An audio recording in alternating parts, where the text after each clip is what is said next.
class gets nailed from behind. In the National Hockey League, that's a major. That's 5 minutes and out of the game. I mean, that's no man's land for Weinrich. He's standing about 4 feet off the boards.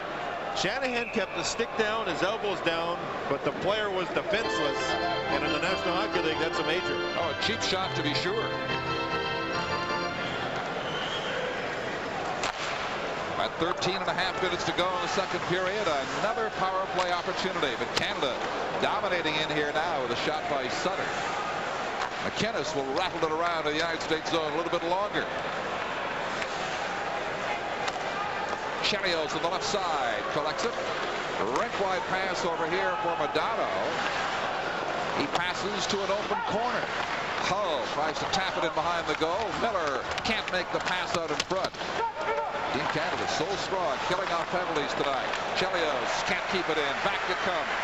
Good offensive, or pardon me, good set of penalty killing forwards with Graham and Sutter on the ice. And once again, I'll mention that Graham has not played much at regular shift, but penalty killing wise, he's been very strong. Larmer intercepting at center ice. Gretzky has it with Larmer inside the line. Gretzky forced off on the far boards. Modano intercepting for the United States. A minute left. It's Shanahan's penalty for boarding. Chelios through him onto the stick of Hull with Miller at the line. Turned back there, and Gretzky gives it back to Modano. Now Modano's pass for Hull fails to click. Americans keep it in. Ronan, Hull shooting. They score. Too many men on the ice, Don. The Americans made a terrible, terrible, terrible line change. And they ended up with 6 skaters along with their goaltender, and they'll get themselves a penalty. They made a dreadful line change and got caught. And instead of a power play goal, the teams will be at even strength. Kevin Collins spotted it and called it, and he was absolutely right. Tim Taylor, the coach from Yale, very frustrated by that. Count the white jerseys. The white jerseys, we see 3 there. Another one there, that makes 4. Another one 5, and another one 6. 6 white jerseys. I mean, that's not even close.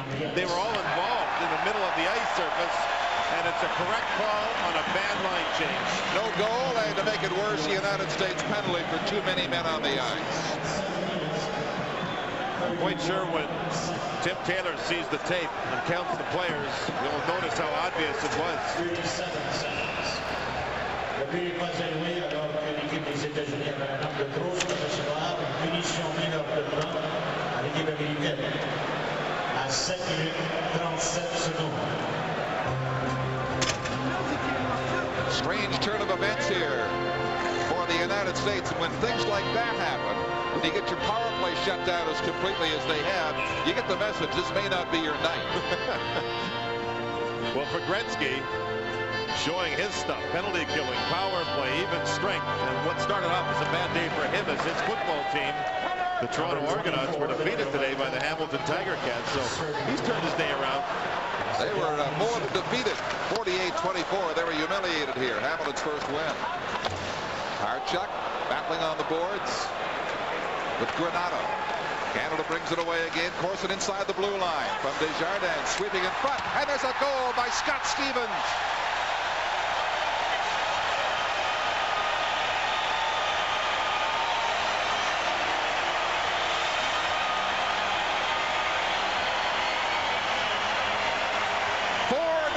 Team Canada.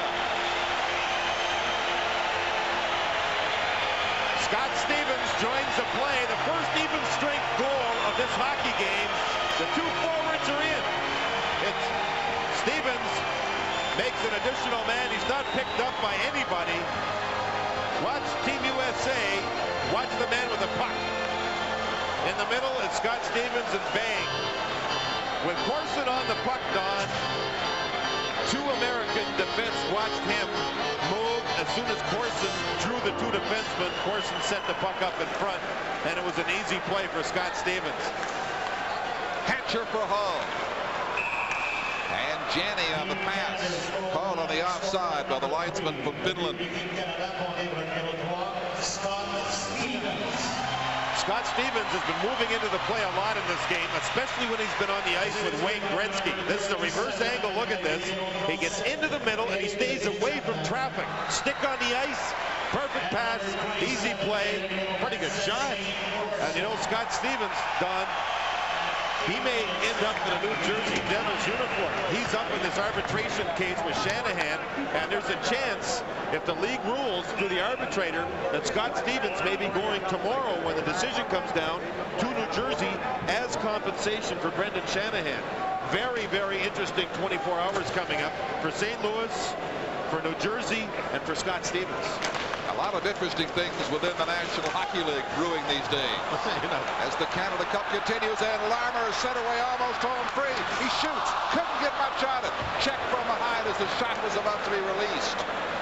And Otto has it for the United States inside the Canadian blue line. His wide-angle shot is off the mark. Doug Brown serving the penalty now, remains in the box. Here's Gretzky. Gretzky to number 18, Shanahan. It's 5-0.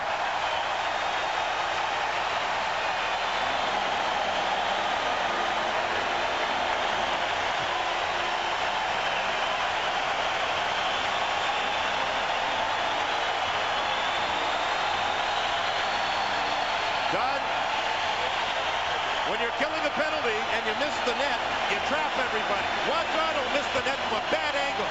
Trap 3 people. Look at Hatcher, Mullen, Otto. They're all trapped. It's a 3-on-1 the other way. And when Gretzky's got the puck, there's trouble. Shanahan just finished the play. He positioned himself to face Gretzky. Gretzky with a perfect pass. And the Canadians are rolling. Here's Janney, bodied by McKinnis. Suter with him now for Hull, and he shoots wide. The United States has dug themselves into a 5-0 hole. All around the crease, but Canada clear.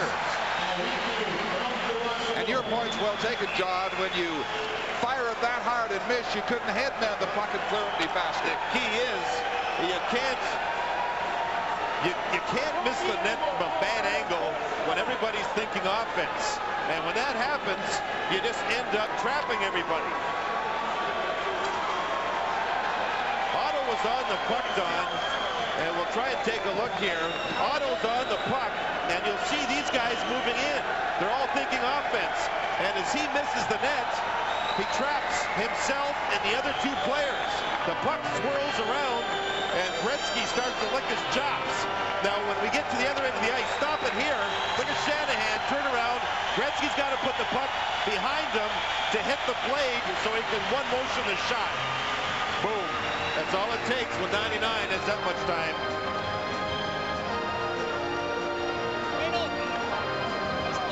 Instrumental in 3 of the Team Canada goals tonight. The leader, the captain, Gretzky's getting it done. Off the face-off, the whistle sounds again quickly in the Team Canada zone. Beal Fleury penalty coming up.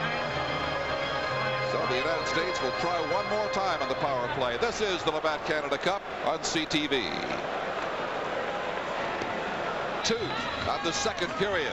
Canada can afford penalties here for now leading 5-0, but he is in the center of things once again. It's the rug pulled out from under him for the short jab he threw. He's going to have to carry an apple box around with him, I think, to stand on if he's going to pick on guys a lot taller.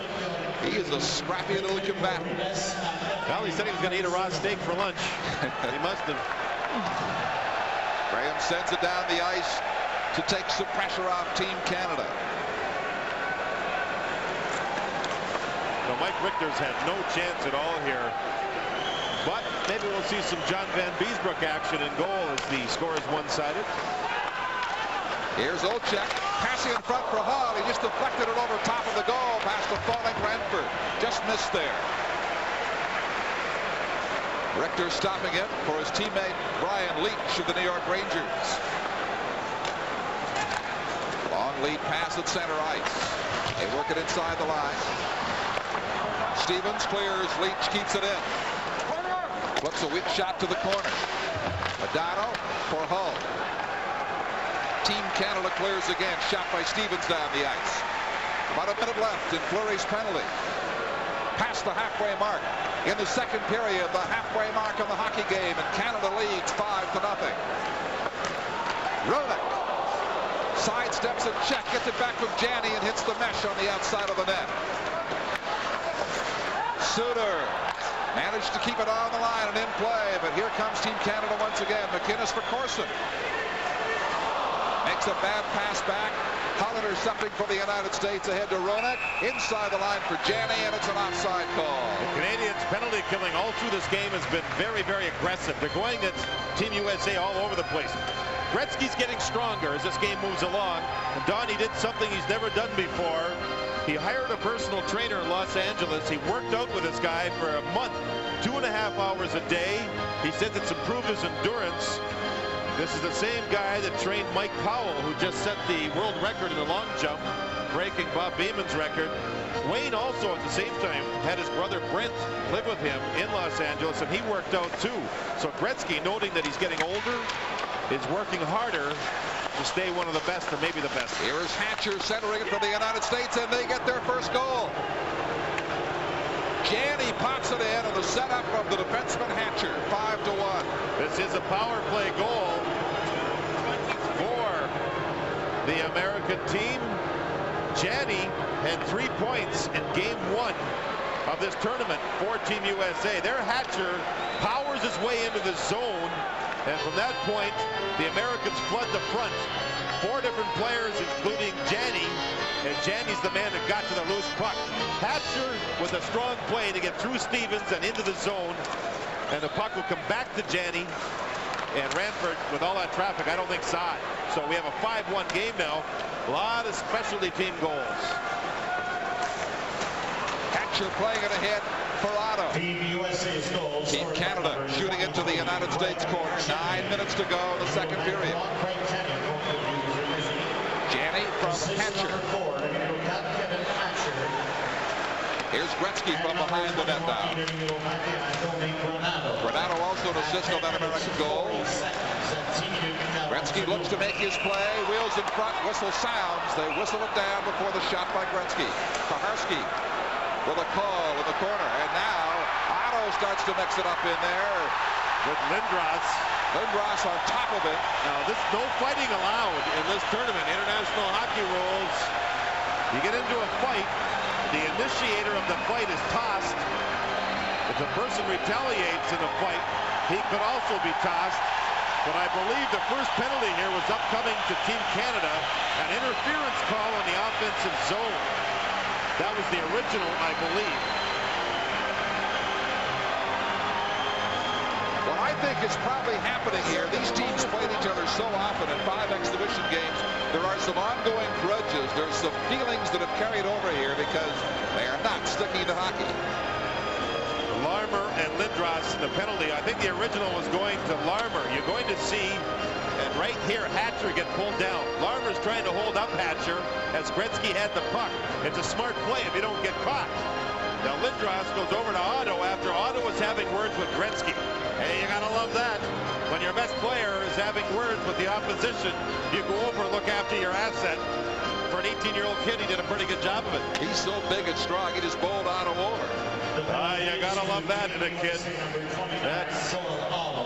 That's things you look for when you scout hockey players. Players that look after your teammates and such. Messier now having words. Messier, by the way, very stiff today after playing all that ice time in game 1.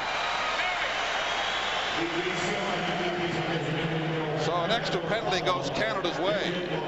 Tim Taylor, the United States coach, will have an advantage with Lindros and Larmer, both in the penalty box. And for the USA, Otto will serve 2.